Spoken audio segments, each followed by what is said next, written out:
Welcome to my channel. তো আজ আমি একটু মার্কেট যাব, সেখানে টুকটাক কাজ রয়েছে। তো রেডি হতে শুরু করে দিয়েছি, দেখতেই পাচ্ছ মা চুল বেঁধে দিচ্ছে। চুলটা এত বড় হয়ে গেছে যে আমি নিজে এখন বাঁধতে পারি না। আর তারপরে রেডি হয়ে একটা মন্দিরে চলে গিয়েছিলাম।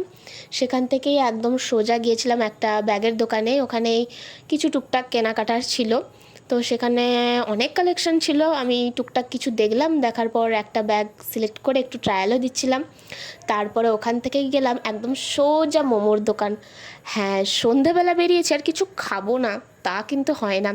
আর এই সবটার মোমো তো আমার বেস্ট লাগে। আর তোমরা কি জানো যে মোমো কিন্তু আমার সব থেকে ফেভারিট ফুড।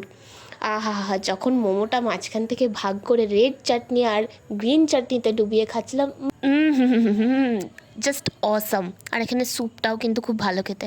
তারপর আর কি মোমো টোমো খেয়ে মা রাস্তায় কিছু ফল টল কিনছিল। ব্লগটা যদি ভালো লাগে থাকে লাইক কমেন্ট শেয়ার করো, বাই।